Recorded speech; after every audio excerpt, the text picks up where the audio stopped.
C'est un monde à part, qui vit d'ordinaire en marge de la société.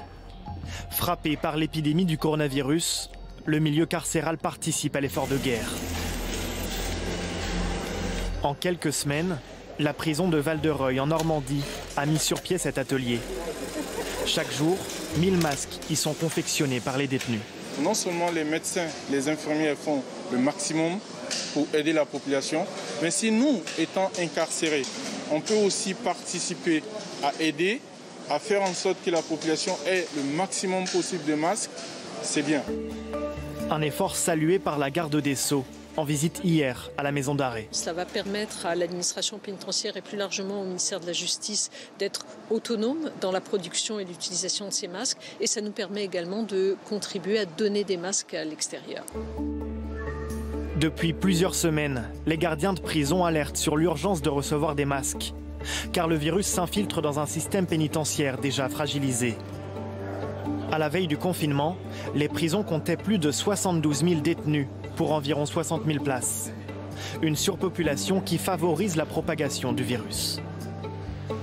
Aujourd'hui, près de 500 personnels sont symptomatiques. On a toujours des agents qui sont testés positifs. Donc oui, le virus continue à circuler, surtout notamment dans les établissements pénitentiaires qui sont dans un état de promiscuité très grave. On a certains établissements qui sont à plus de 150% de taux de suroccupation, avec des fois 2, 3, voire 4 détenus dans une même cellule. Donc ce qui est un terreau et qui favorise la prolifération des virus. Il faut quand même rappeler qu'en détention se répand encore la gale, la tuberculose. Pour empêcher les contaminations de l'extérieur, le gouvernement met fin au parloir. Mais cette mesure provoque aussitôt une montée en tension parmi les détenus. Malheureusement, on a eu affaire donc à des gros débordements, notamment, je pense par exemple à Uzerche, où la plupart de l'établissement est complètement détruit suite à des incendies, des mutineries. Mais comme ça, voilà, plusieurs dizaines de gros incidents sur les établissements qu'il a fallu, comme ça, nous contenir. La garde des Sceaux propose alors des aménagements de peine pour soulager les maisons d'arrêt. Les détenus qui seront en fin de peine, à 2 mois de leur fin de peine, pourront effectivement terminer cette peine en étant confinés à domicile. Ceux qui seront à 6 mois de leur fin de peine pourront voir cette peine transformée en un travail d'intérêt général. Mais ça ne concernera évidemment pas les terroristes, les auteurs de violences intrafamiliales, etc. En un mois, près de 10 000 détenus sont ainsi libérés. Il faut craindre donc ces libérations massives, parce qu'on le sait, nous sommes en détention très sollicités actuellement. Les forces de l'ordre à l'extérieur le sont aussi.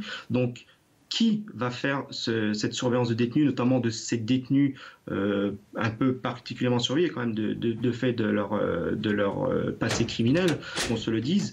Un certain nombre de détenus, notamment connus pour leur appartenance et pour des faits de terrorisme, ont été libérés ces derniers jours. Donc oui, ça pose problème pour la sécurité publique. Des détenus radicalisés ont-ils été remis en liberté pour raisons sanitaires ? C'est ce qu'affirme le journal Le Point en s'appuyant sur des sources au sein des services de renseignement. Il serait 130 à avoir bénéficié de ces allègements de peine. Le ministère de l'Intérieur a depuis contesté et affirme qu'aucun détenu radicalisé libéré n'a de sang sur les mains.